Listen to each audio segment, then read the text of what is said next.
Hello everyone, welcome to Spark Up classes. This is Suman Yadav. बहुत सारे ऐसे स्टूडेंट्स हैं जो नीट 2026 की तैयारी कर रहे हैं, क्योंकि आप जान रहे हैं कि कुछ स्टूडेंट्स नए हैं और कुछ स्टूडेंट्स पिछली बार अच्छे मार्क्स नहीं ला पाए थे, तो वो दोबारा से नीट की तैयारी कर रहे हैं। तो नीट 2026 के जितने लोग तैयारी कर रहे हैं वो अपने माइंड में एक कट ऑफ मार्क्स सोचना चाहते हैं कि मैं कितना मार्क्स तक ले आऊं तो मेरा सिलेक्शन जो है हो जाएगा। क्योंकि रैंक तो आप रैंक में एग्जैक्टली बता सकते हो कि आप इतना रैंक लाइए तो आपका सिलेक्शन हो जाएगा, पर रैंक तो आपको मालूम नहीं होता ना कि ऑल इंडिया में कितनी आएगी। तो बच्चे ये जानना चाहते हैं कि कितना हम मार्क्स ले आए ताकि हमारा सिलेक्शन हो जाए। तो मैं दोनों ही चीजें, cut off marks and cut off ranks, आपके साथ आज की वीडियो में शेयर करूंगी ताकि आप उतने तक टारगेट कर सको और आपको कॉलेज मिल सके, क्योंकि बिना टारगेट के किसी चीज को कवर कर पाना बहुत ही मुश्किल होता है। तो फर्स्ट ऑफ ऑल सवाल ये उठता है कि नीट का पेपर टफ आएगा या इजी आएगा, क्योंकि कट ऑफ इजी और टफनेस पे बहुत ज़्यादा डिपेंड करती है। तो हम बात कर रहे हैं नीट 2026 की। नीट 2026 की तो नीट 2026 में सबसे बड़ा सवाल ये आता है कि नीट का पेपर टफ आएगा या नीट का पेपर इजी आएगा। टफनेस और इजीनेस पे बहुत सारे लोग तमाम वीडियो बना चुके हैं कि टफ आएगा इजी आएगा, अपना अपना मत लोगों ने दे रखा है। पर मैं कहूँगी जब तक नीट इसका क्लैरिफिकेशन एनटीए वाले नहीं दे देते तब तक कोई नहीं कह सकता कि पेपर टफ आएगा या इजी आएगा। पर मैं आपसे इतना ज़रूर कहूँगी कि अगर आप प्रिपरेशन कर ही रहे हो और पिछले कुछ सालों का अगर आप रिकॉर्ड देखोगे तो आपको ये नज़र आएगा कि पेपर हो सकता है इस बार मीडियम लेवल का है। मैं क्यों ऐसा कह रही हूँ, अपना एनालिसिस बताती हूँ आपको।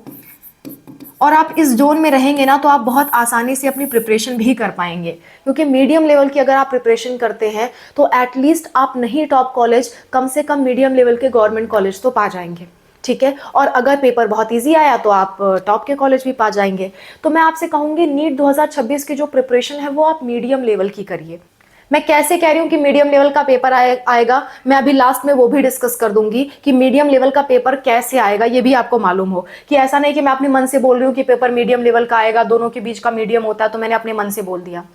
ऐसा नहीं है, मैं आपको पूरा डेटा के साथ बताने वाली हूँ कि क्यों मीडियम लेवल का पेपर आएगा। और मीडियम लेवल का पेपर आ रहा है तो कट ऑफ आपकी क्या रहेगी, कितनी कट ऑफ आप एक्सपेक्ट करके चलोगे, कितनी कट ऑफ आप एक्सपेक्ट करके चलोगे, रैंक वाइज भी मार्क्स वाइज भी। ठीक है, दोनों ही मैं आपके साथ शेयर करती हूँ आज के वीडियो में। देखिए, पहले मैं कट ऑफ डिस्कस कर लेती हूँ, फिर मीडियम इजी टफ लेवल के जो एनालिसिस है मैं लास्ट में बता दूंगी आपको। सेकेंड थिंग ये कि अगर आपको सिलेबस नहीं मालूम है तो आप ये वीडियो देख लीजिए, मैंने डिटेल्ड सिलेबस इस वीडियो में बताया हुआ है। नीट इंग्लिश मीडियम का डिटेल सिलेबस है ये। ऐसा ही अगर वीडियो आपको हिंदी मीडियम पे चाहिए तो आप कॉमेंट करिए, बहुत जल्दी आपको हिंदी मीडियम पे भी सिलेबस मिल जाएगा। तो ये सिलेबस है। तो कट ऑफ की बात कर लेते हैं कि कट ऑफ 2026 में कितनी जाएगी, ताकि आप अपने दिमाग में एक माइंडसेट बना के चलो कि चलो हम इतना मार्क्स लाएंगे तो हमारा एमबीबीएस निकल जाएगा। ठीक है, देखिए, अगर मैं बात कर रही हूं एमबीबीएस की, कैटेगरी वाइज कट ऑफ बता रही हूं कि मार्क्स वाइज कितना कट ऑफ जा सकता है एमबीबीएस। ठीक है, category wise, category and marks wise मैं बता रही हूं। ठीक है, अभी मैं मार्क्स वाइज बता रही हूं कि 2026 में कितने मार्क्स तक आप ले आओगे तो आपका सिलेक्शन हो जाएगा। 2025 या 2024 से कंपेयर मत करना, मार्क्स में बहुत ज़्यादा अंतर देखने को मिला है। 2026 की बात करूं, 2026 में, जस्ट अ मिनट, 2024 की अगर मैं बात करूं तो जो आपका कट ऑफ था वो बहुत ज़्यादा डिफरेंट गया था और 2025 की कट ऑफ बहुत ज़्यादा डिफरेंट है। तो 2026 की कितनी होगी वो मैं आपको बताऊंगी। ठीक है, देखिए, सारा एनालिसिस करके आपको बता रही हूं। 2024 की जो कट ऑफ थी जनरल कैंडिडेट्स के लिए वो आपके 590 प्लस थी। कुछ स्टेट्स में थोड़ा सा नीचे भी गया हुआ है, कुछ स्टेट्स में थोड़ा सा ऊपर भी इससे गया हुआ है। मैं एक एवरेज बता रही हूँ क्योंकि स्टेट वाइज बता पाना पॉसिबल नहीं है। इंडिया में बहुत सारे स्टेट्स हैं, हर एक स्टेट की कट ऑफ अलग अलग है। तो एवरेज जितना गया है, एवरेज मैं आपको बता रही हूँ कि 590 के लगभग कट ऑफ गया था आपका 2024 में जनरल के लिए। ओबीसी के लिए जो कट ऑफ गया था वो आपका 585 तक गया था कट ऑफ। ठीक है, और ईडब्ल्यूएस के लिए कट ऑफ की बात करें तो 580 तक आपका कट ऑफ गया था। और अगर एससी की बात करें तो एससी वालों का कट ऑफ भी काफी ज्यादा गया था, वालों का कट ऑफ भी जो है वो आपका 550 तक गया हुआ था, 550 तक गया था। एसटी का कट ऑफ जो है वो आपका 500 प्लस गया हुआ था। ये आपकी कट ऑफ थी 2024 में, क्योंकि बहुत ज़्यादा इजी पेपर आया हुआ था। फिर बात आती है 2025 की। इस बार कट ऑफ अभी फाइनल नहीं आया है, लेकिन एक उम्मीद जताई जा सकती है कि कितने तक कट ऑफ जा रही है। जनरल में लास्ट राउंड तक आपकी कट ऑफ आपकी 510 तक रह सकती है, ठीक है। ओबीसी की अगर मैं कट ऑफ बताऊं तो ओबीसी की आपकी 500 तक रह सकती है। ईडब्ल्यूएस की जो कट ऑफ है वो आपकी 495 तक रह सकती है इन योर लास्ट राउंड तक, ठीक है। एक अंदाज बता रही हूँ क्योंकि 2025 की फाइनल कट ऑफ अभी नहीं आई है, तो अभी तक जितनी कट ऑफ्स आ चुकी हैं उसके अनुसार बता रही हूँ मैं आपको। एससी की अगर कट ऑफ की हम बात करें तो 460 तक आपकी रह सकती है, और अगर एसटी की हम बात करें तो 410 मार्क्स तक कट ऑफ रह सकती है, ठीक है। 2025 की कट ऑफ यहां तक जा सकती है। तो 2026 में जब पेपर ये क्या आया था, ये पेपर आपका था टफ, ये पेपर आपका टफ था, ठीक है। और ये वाला पेपर क्या था आपका, ये वाला पेपर आपका इजी था। तो इजी पे कट ऑफ इतनी गई थी, टफ पे कट ऑफ इतनी गई है। तो जब मॉडरेट लेवल का पेपर आ रहा है तो आपकी कट ऑफ क्या रहेगी, आप खुद भी अंदाज लगा सकते हो, इन दोनों के बीच की रहेगी। यानी कि जनरल वाले कम से कम 550 से 570 के बीच में स्कोर करने की कोशिश करें। 570 को आप ज्यादा सेफ मान के चले, ठीक है। ओबीसी की अगर हम बात करें तो ओबीसी वाले जो है वो अपना 530 से लेकर के 560 नंबर तक स्कोर करने की कोशिश करें। ईडब्ल्यूएस वाले भी सेम ही कोशिश करें कि 530 से 560 के बीच में एटलीस्ट उनके मार्क्स आ सकें। एससी वालों की अगर मैं बात करूं तो एससी वाले ये कोशिश करें कि उनके मार्क्स करें कि 510 प्लस रहे उनके मार्क्स, 510 से कम ना जाएं। एसटी वाले ये कोशिश करें उनके जो मार्क्स हैं वो 480 प्लस रहें, इससे कम ना रहें। अगर आपको एमबीबीएस चाहिए तो इतने तक मार्क्स आप सोच करके चलिए, तभी आपका सिलेक्शन होने के चांसेस हैं। और जो मैंने ये वाली लिमिट बता रखी है ना, ये वाली, इसको आप टारगेट करिएगा, ठीक है। 570 560 ये आप टारगेट करिएगा, ये आप टारगेट करेंगे तभी आपको एमबीबीएस इस साल मिल पाएगा। इससे प्लस में ही रहिएगा, इससे माइनस बिल्कुल मत आइएगा, ठीक है। तो इतना टारगेट करके चलोगे तो आपको एमबीबीएस तो मिल जाना है। और अगर मैं एमबीबीएस के अलावा दूसरे कोर्सेज की बात करूं, जैसे कि बीएएमएस हो गया, बीवीएससी हो गया, बीडीएस हो गया, उनके लिए क्या कट ऑफ आप एक्सपेक्ट कर सकते हो। BAMS, BDS, BVSc, BAMS, BDS, BVSc की अगर मैं बात करूं तो इसके लिए क्या कट ऑफ आप एज्यूम कर सकते हो एज 2026 के एस्पायरेंट। तो 2026 वालों के लिए जनरल में बीएएमएस, बीडीएस, बीवीएससी के लिए आपको 540 प्लस स्कोर करना है। अगर आप ईडब्ल्यूएस या ओबीसी हो आपको 510 प्लस स्कोर करना है। और अगर आप एससी कैंडिडेट हो तो अगर आप 490 तक भी स्कोर कर लेते हो तो भी आपको मिल जाएगा। अगर आप एसटी कैंडिडेट हो तो 450 तक भी आपको मिल जाना चाहिए अगले साल, ठीक है। अगले साल ये कुछ कट ऑफ रहेगी बीएएमएस, बीडीएस, बीवीएससी की। इनकी कट ऑफ में थोड़ा बहुत ही अंतर होता है, तो इसी के एवरेज लगभग मार्क्स जाएंगे, 5-10 नंबर ऊपर नीचे हो सकता है, ठीक है। और इसी तरह से अगर आप बीएचएमएस टारगेट कर रहे हो, अगर आप बीएचएमएस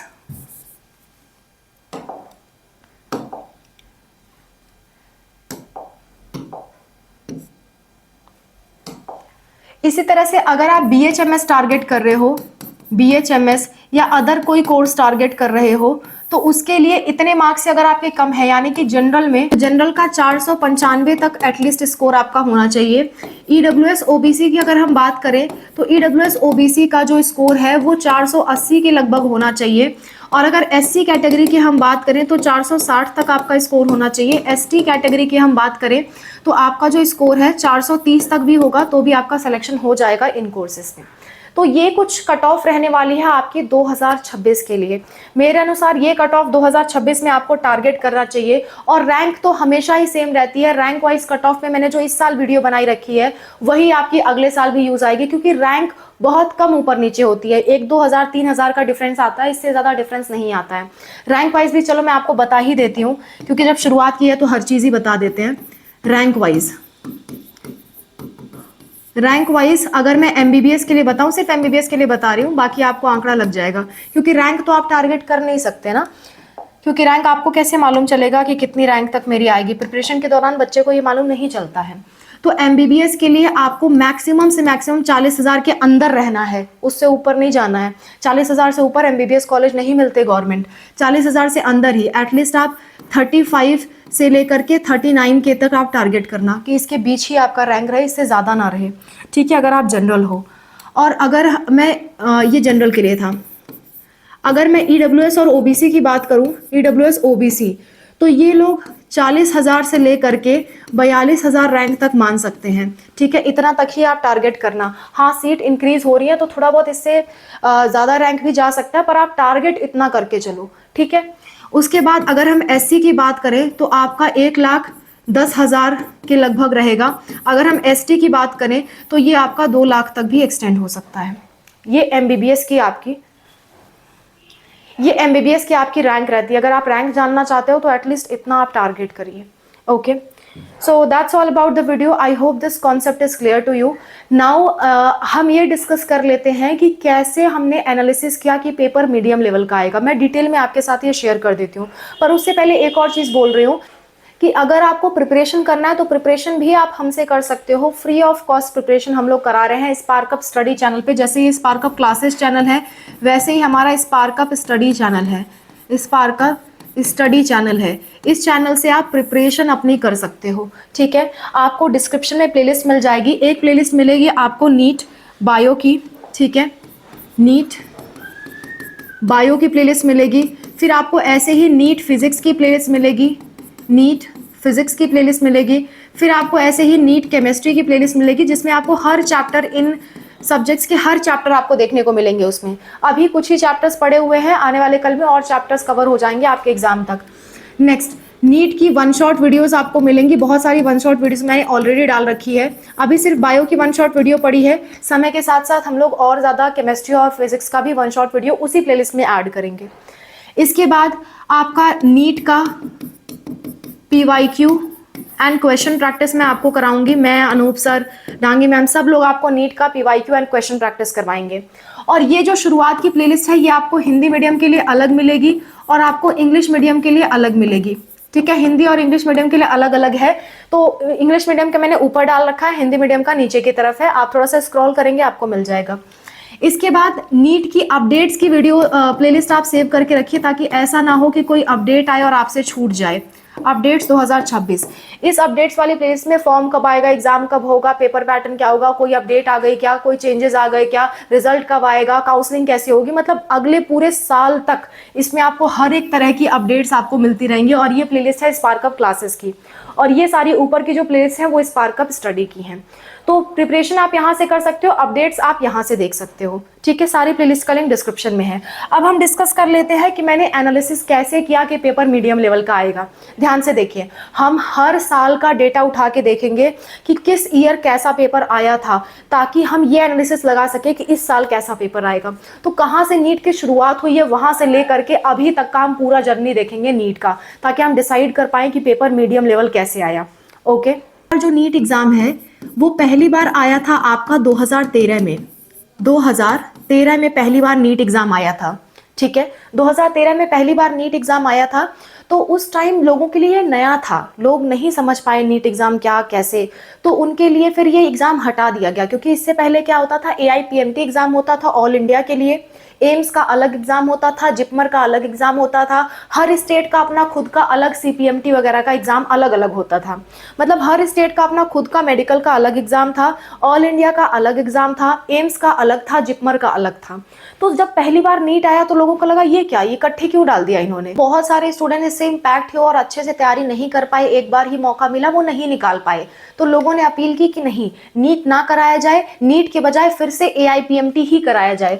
तो 2014 और 2015 में, 2014 और 15 में नीट नहीं कराया गया था। नीट की जगह जो पहले के एग्जाम चलते थे AIPMT वगैरह, वो कराए गए। और अगर पेपर के लेवल की बात करूं तो हमेशा मेडिकल का जो एग्जाम है वो हमेशा टफ आता था, पहले से हमेशा क्या आता था, टफ आता था। तो ये सारे पेपर क्या होते थे, टफ होते थे।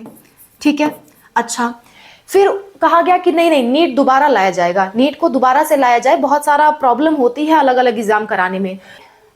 2015 के बाद AIPMT पूरी तरह से खत्म हो गया और नीट पूरी तरह से छा गया। नीट 2016 से लेकर के पूरी तरह से छा गया और नीट 2016 एक बार कराया गया आपका और AIPMT को बाय बाय हो गया। इसके बाद फिर AIPMT नहीं करवाया गया। ठीक है, AIPMT का फुल फॉर्म था all India pre medical test. तो ये ऑल इंडिया के हिसाब से होता था, इसको हटा करके नीट एग्जाम रख दिया गया और सारे स्टेट के एग्जाम खत्म कर दिए गए। लेकिन अभी भी आपका एम्स का एग्जाम अलग होता था और जिपमर का एग्जाम अलग होता था। तो नीट 2016 का जो एग्जाम था वो आपका टफ बनाया गया था। पहले के सारे नीट के पेपर टफ होते थे, लेकिन क्योंकि पहली बार नीट वापस से रिप्लेस कर दिया गया तो लोगों ने बड़ा विरोध किया कि नीट दोबारा से होना चाहिए, हम तैयारी नहीं कर पाए, हमारे और एग्जाम नहीं हो पाए, तो वापस से रीनीट कराया गया था 2016 में। तो नीट 2016 के आपको दो पेपर देखने को मिलेंगे। 2016 में दोबारा से नीट कराया गया था, रीनीट 2016 में दोबारा से पेपर हुआ था, और वो दोबारा से जो पेपर था वो और ज्यादा टफ आया, ठीक है, बात समझ में आ रही है। इसके बाद हुआ नीट 2017। नीट 2017 जो हुआ वो भी आपका टफ पेपर आया, यानी कि पहले का आप डेटा देख रहे हैं, पहले का डेटा हमेशा टफ पेपर आता था। तो मेडिकल फील्ड का एक क्रेज बन गया था कि मेडिकल बहुत टफ आता है, ठीक है। ये भी आपका क्या आया, टफ पेपर आया, ठीक। इसके बाद आया आपका 2018 में, मतलब स्टूडेंट्स और बाकी लोगों ने मिलकर अपील की कि नीट का पेपर इतना टफ नहीं होना चाहिए। तो 2018 में पहली बार थोड़ा सा मीडियम लेवल का पेपर आया, यानी कि बहुत ज्यादा टफ ना आकर के मीडियम लेवल का पेपर आया, ठीक है। कैसा पेपर आया, मीडियम लेवल का पेपर आया।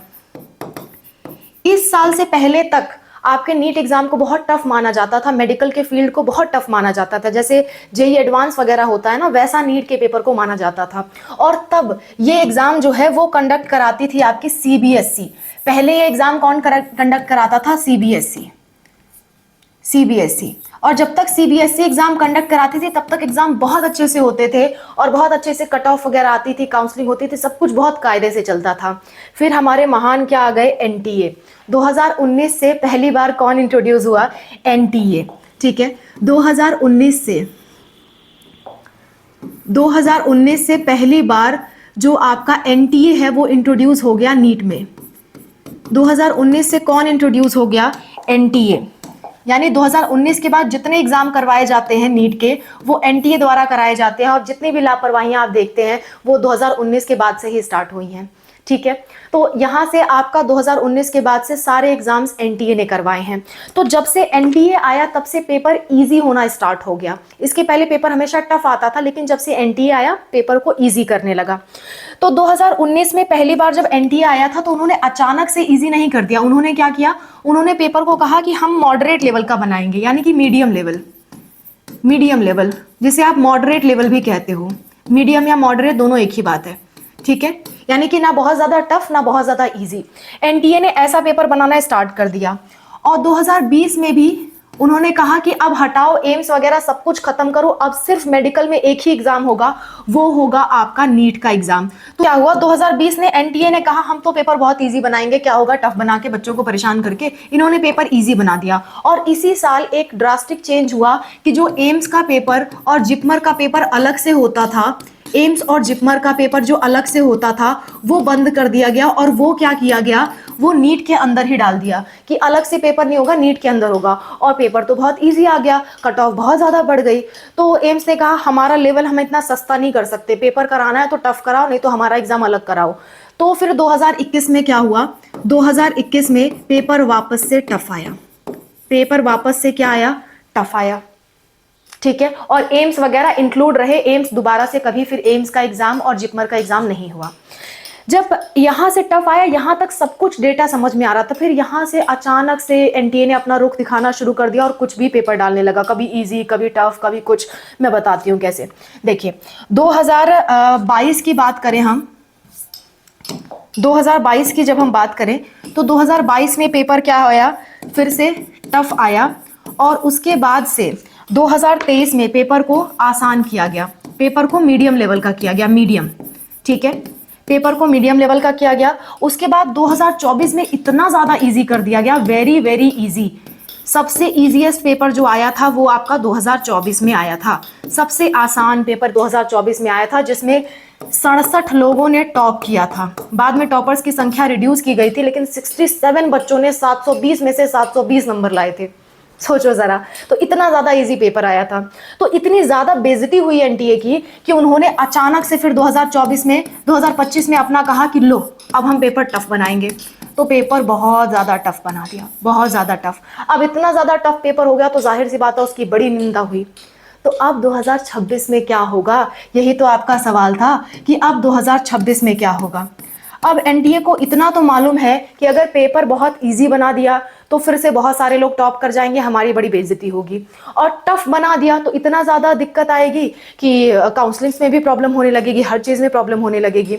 दोनों ही एक्सट्रीम कंडीशन एनटीए पार कर चुका है। तो जाहिर सी बात है, आंख बंद करके विश्वास कर लो कि 2026 में पेपर जो है मॉडरेट लेवल का आएगा, यानी कि बहुत ज़्यादा इजी भी नहीं, बहुत ज़्यादा टफ भी नहीं, मीडियम लेवल का पेपर ही आना है। आप प्रीवियस ईयर का डेटा उठा के देख लो, टफ के बाद हमेशा मीडियम आया, मीडियम के बाद वेरी इजी आ गया, अब इजी के बाद टफ आ गया, तो जाहिर सी बात है 2026 में मीडियम लेवल का पेपर ही आएगा। अच्छा, तो इतने सारे ईयर्स का हमने डेटा उठा के देख लिया, इसी वजह से मैं आपको कह रही हूं कि पेपर जो आएगा आपका वो मॉडरेट लेवल का आएगा, यानी कि मीडियम लेवल का आएगा। तो ये चीज़ अब आप डिसाइड कर पा रहे होंगे कि नीट 2026 आपका कैसा होगा, मीडियम लेवल का पेपर होगा, यानी कि बहुत ज़्यादा टफ नहीं और बहुत ज़्यादा ईजी भी नहीं। तो मीडियम लेवल का पेपर की तैयारी कैसे करते हैं समझाती हूँ। मीडियम लेवल के पेपर की तैयारी करने के लिए आपको क्या करना होगा, फर्स्ट ऑफ ऑल आप जितने भी पीवाईक्यूज हैं, पीवाईक्यूज 2013 से लेकर के 2024 तक सारे के सारे पेपर्स आप सॉल्व करिए। ये आपकी रिस्पॉन्सिबिलिटी बनती है 2026 के पेपर के लिए कि पीवाईक्यूज सारे सॉल्व कर डालिए। और इन पीवाईक्यूज में कोई ऐसा टॉपिक आपको नजर आता है जो बाहर का था, अब सिलेबस में नहीं है, उसको छोड़ दीजिए, क्योंकि पहले का सिलेबस कुछ और था, बार बार एनसीईआरटी में बदलाव हुआ है तो सिलेबस बदलता गया है, तो उसे छोड़ दीजिए। लेकिन कोई ऐसा टॉपिक है जो बहुत टफ आया है और आपको लगता है इतना टफ अगर पढ़ने जाएंगे तो बहुत डिटेल में पढ़ना चाहिएगा, तो एटलीस्ट उसके फॉर्मूले याद कर लीजिएगा। जो भी आपको बहुत टफ लगता है उनमें से उसका फॉर्मूला एटलीस्ट याद कर लीजिएगा।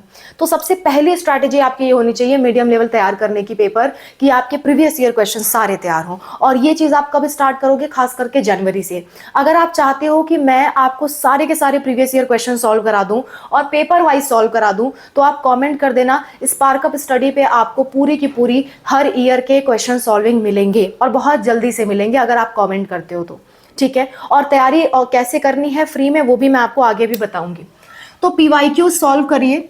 सेकंड थिंग, आप एनसीईआरटी बायो पे स्टिक रहिए, एनसीईआरटी बायो पे स्टिक रहिए, प्लस क्वेश्चंस प्रैक्टिस बहुत ज्यादा करिए बायो के लिए। बायो के लिए इतना मोर देन एनफ है, बायो के लिए और कोई बुक आपको पढ़ने की जरूरत नहीं है।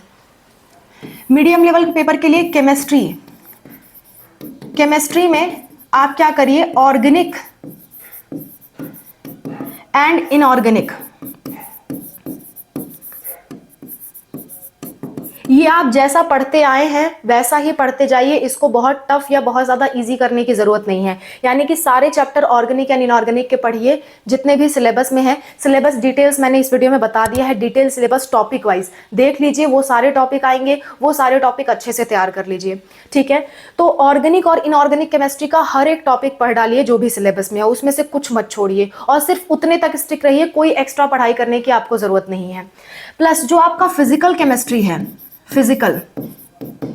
फिजिकल केमिस्ट्री में एक बात का ध्यान रखिएगा कि आपको सारे के सारे फॉर्मूले याद हो, ऑल फॉर्मूला पे फोकस करिएगा, कौन सा कहाँ पे अप्लाई हो रहा है, कहाँ से क्या बन रहा है, हर चीज आपको फिजिकल केमिस्ट्री के बारे में मालूम होना चाहिए। रेडॉक्स रिएक्शंस पे ध्यान दीजिएगा, रेडॉक्स रिएक्शंस तैयार करिएगा। प्लस जो आपके न्यूमेरिकल्स हैं, न्यूमेरिकल्स की आपको अच्छे से प्रैक्टिस करनी है। हो सकता है न्यूमेरिकल्स थोड़ा सा टफ आ जाए, तो न्यूमेरिकल्स की थोड़ी अच्छी प्रैक्टिस कर लेना फिजिकल केमिस्ट्री में। तो इतना थोड़ा सा एक्स्ट्रा आपको करने की जरूरत है फिजिकल केमिस्ट्री में मॉडरेट लेवल पेपर के लिए। और अगर हम फिजिक्स की बात करें तो फिजिक्स के लिए थोड़ी स्ट्रैटेजी अलग रहेगी।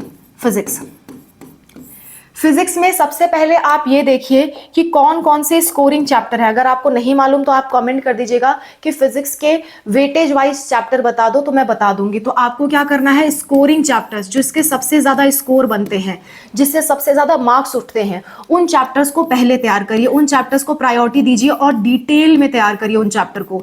एक एक चीज, एक एक क्वेश्चन, एक एक न्यूमेरिकल बहुत डिटेल में पढ़िए, जो खास करके स्कोरिंग चैप्टर्स हैं। और जो बाकी के चैप्टर्स हैं जिनसे कम स्कोर आता है उनको आप मीडियम लेवल का तैयार करिए, यानी कि मोटा मोटा तैयार करिए। बहुत डिटेल में घुसने की भी जरूरत नहीं है, बहुत ऊपर ऊपर भी रहने की जरूरत नहीं है। ऐसा नहीं कि सिर्फ फॉर्मूला याद करके चले गए, फॉर्मूला प्लस उसका एप्लीकेशन सारे चैप्टर्स का आना चाहिए। साथ में जो चैप्टर्स स्कोरिंग है, जिससे सबसे ज्यादा क्वेश्चंस बनते हैं, उन चैप्टर्स को बहुत ज्यादा डिटेल में पढ़ने की आपको जरूरत है। तो स्कोरिंग चैप्टर्स को फाइंड आउट करिए, उनको डिटेल में पढ़िए, प्लस जो चैप्टर्स आपके स्कोरिंग नहीं है उनको एटलीस्ट इतना पढ़िए कि उसके फॉर्मूला प्लस उसके एप्लीकेशन आपको आते हो। फिजिक्स पे फोकस करने की जरूरत होती है जब पेपर मीडियम लेवल का होता है या टफ लेवल का होता है, लेकिन फिजिक्स के सारे चैप्टर को आपको बहुत घुस जाने की जरूरत नहीं है कि ऐसा हो जाए कि आपका ये सारा छूट जाए। तो फिजिक्स में उतना ही घुसिए जितना स्कोरिंग चैप्टर्स हैं उसमें डिटेल में पढ़िए, और जो कम स्कोरिंग है उसको एटलीस्ट फॉर्मूला न्यूमेरिकल्स तैयार कर लीजिए कि फॉर्मूला जो जो दिया रहता है प्लस वो कहाँ कहाँ अप्लाई होता है। ठीक है, इतना तैयार कर लीजिए, आपका डेफिनेटली बहुत अच्छे मार्क्स से नीट 2026 क्लियर हो जाएगा। और इतना करने के लिए आपको क्या करना है, आपको हमारा स्पार्कअप स्टडी का चैनल है नीट प्रिपरेशन के लिए, जैसे कि स्पार्कअप क्लासेस है वैसे ही हमारा एक और चैनल है Spark Up study free of cost preparation चल रही है। उस पर आप देख सकते हैं, डिस्क्रिप्शन में मैंने प्लेलिस्ट अटैच कर दी है। शुरुआत में कुछ प्लेलिस्ट आपको मिलेंगी, शुरुआत में जो प्लेलिस्ट मिलेंगी वो आपको नीट बायो की मिलेगी, फिर आपको नीट फिजिक्स की मिलेगी, ठीक है। फिर आपको नीट केमिस्ट्री की प्लेलिस्ट मिलेगी, नीट केमिस्ट्री। फिर आपको नीट की वन शॉट वीडियोस मिलेंगी, नीट वन शॉट। आपके एग्जाम से पहले ये सारी चीजें हम कवर कराएंगे, नीट वन शॉट। फिर उसके बाद नीट पीवाईक्यूज की आपको प्लेलिस्ट मिलेगी, पीवाईक्यूज एंड क्वेश्चन प्रैक्टिस। उसके बाद नीट की अपडेट्स की प्लेलिस्ट मिलेगी, ताकि आप सारी की सारी चीज़ों से अपडेटेड रहे। ऐसा ना हो कि फॉर्म आके चला जाए और आप तैयारी में ही भिड़े रह गए। तो अपडेट्स भी आपको पता होनी चाहिए, अपडेट्स 2026। तो ये अपडेट्स वाली प्लेलिस्ट हमारी स्पार्कअप क्लासेस की है, और बाकी ये सारी प्लेलिस्ट स्पार्कअप स्टडी की हैं। ठीक है, तो इन सारी प्लेलिस्ट का आपको क्या करना है, ये सारी प्लेलिस्ट, ये 4 प्लेलिस्ट इंग्लिश मीडियम के लिए अलग हैं, हिंदी मीडियम के लिए अलग हैं। ऊपर के तरफ मैंने इंग्लिश मीडियम की प्लेलिस्ट डाल रखी है, नीचे की तरफ हिंदी मीडियम की प्लेलिस्ट है। तो जो हिंदी मीडियम से है वो हिंदी मीडियम में जाए, जो इंग्लिश मीडियम से है वो इंग्लिश मीडियम में जाए। तो फ्री ऑफ कॉस्ट प्रिपरेशन यहाँ पे हो रही है, हर एक प्लेलिस्ट मैंने बता दिया। बायो वाली प्लेलिस्ट में आपको बायो के हर चैप्टर की डिटेल थ्योरी मिलेगी, यानी कि एक एक चैप्टर के करीबन 7-8 लेक्चर, 10 लेक्चर ऐसे आपको मिलेंगे। ऐसे ही फिजिक्स में भी, केमिस्ट्री में भी। और वन शॉट वीडियो में हर एक चैप्टर का वन शॉट वीडियो मिलेगा। अभी सिर्फ बायो का पढ़ा हुआ है, बहुत जल्दी फिजिक्स और केमिस्ट्री का भी पड़ जाएगा। बायो का मैंने 8-9 चैप्टर्स वन शॉट पढ़ा दिए हैं, तो वो आप देख सकते हैं, बायो के चैप्टर्स पढ़े हुए हैं। और बायो के वन शॉट चैप्टर्स मैंने क्वेश्चंस के साथ डाले हुए हैं, ताकि आपकी प्रिपरेशन अच्छे से हो सके। और प्रीवियस ईयर क्वेश्चंस का मैंने अलग से वीडियोस डाल रखा है, वो भी आप प्रैक्टिस कर सकते हो। प्रीवियस ईयर क्वेश्चंस की 2 प्लेलिस्ट है, एक तो मैंने रैंडम प्रीवियस ईयर क्वेश्चंस डाला है, और एक chapter wise previous year questions की भी प्लेलिस्ट है। और इसी तरह से फिर मैं आपको year wise previous year questions भी कराऊंगी, यानी कि हर तरह का क्वेश्चन प्रैक्टिस का वीडियो आपको इस प्लेलिस्ट में मिलेगा। तो इतनी प्लेलिस्ट आप सेव कर लीजिए। हिंदी और इंग्लिश मीडियम के लिए अलग अलग प्लेलिस्ट है। क्वेश्चन प्रैक्टिस वाला आपको Hindi medium plus English medium के लिए एक ही मिलेगा, क्योंकि क्वेश्चंस मैं एक तरफ इंग्लिश एक तरफ हिंदी कराऊंगी, ताकि आपका दोनों लोग का प्रिपरेशन हो सके।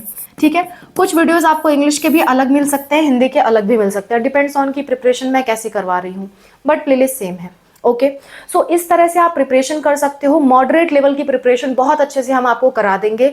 मैं हूं, अनूप सर है, नीना मैम है, हम तीनों लोग मिलकर आपको तीनों सब्जेक्ट्स बहुत अच्छे से कवर करवाने वाले हैं। सो हमारे साथ जुड़ जाइए, फ्री ऑफ कॉस्ट, 1 भी रुपया आपका नहीं लगने वाला है। सिर्फ स्पार्कअप स्टडी चैनल आपको सर्च करना है, या फिर सिंपली जो डिस्क्रिप्शन में प्लेलिस्ट है उसको देख लीजिए, वहां से चले जाइए। Okay, so that's all about the video. I hope this video is helpful for you. Thank you so much for watching. Wish you all the best for whatever you are going to do. कोई भी दिक्कत, कोई परेशानी आती है, comment में बताइए। मैं और अनूप सर आपके हेल्प के लिए हमेशा तैयार हैं। Thank you for watching. Bye, take care.